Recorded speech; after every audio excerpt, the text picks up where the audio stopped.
Saudara-saudari terkasih, menarik dicermati informasi bagaimana beberapa pengikut Yesus mengalami kesulitan dalam mengungkapkan iman mereka di tengah masyarakat.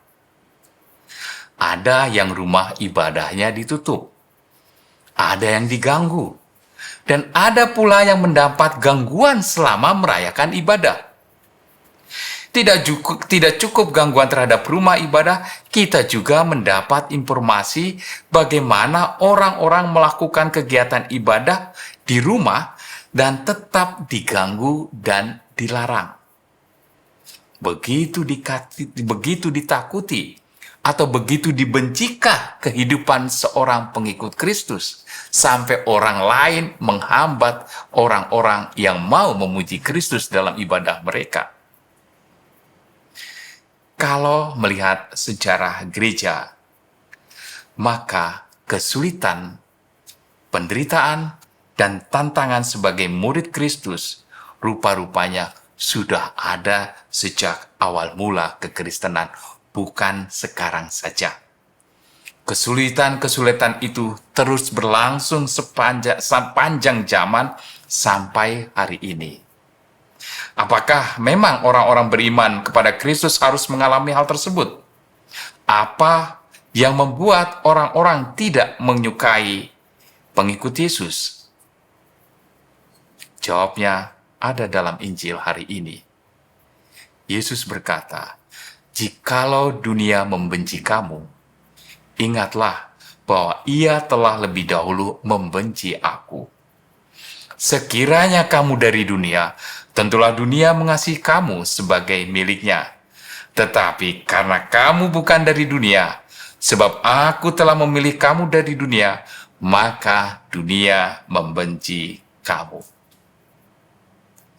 Dari kata-kata ini, kita menjadi semakin jelas mengapa kita sebagai pengikut Kristus selalu mengalami kebencian.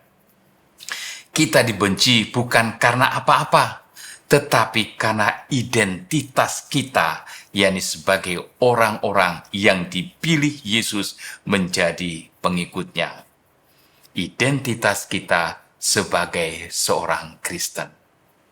Mengapa? Karena saat kita mengatakan ya untuk mengikuti Kristus, maka pada saat itu juga dunia membenci Kristus, membenci kita pula. Jikalau mereka menganiaya aku, mereka juga akan menganiaya kamu. Demikian, Yesus mengatakan mengapa para muridnya akan mengalami penderitaan dan kebencian sepanjang perjalanan zaman. Dengan perkataan ini, menjadi jelas bahwa selama menjadi pengikut Kristus, maka penderitaan dan kebencian akan selalu datang, atau setidaknya senantiasa akan ada.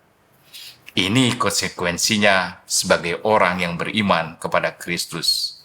Hal ini menjadi tantangan tersendiri untuk menguji iman kita. Apakah kita cukup memiliki komitmen atau tidak?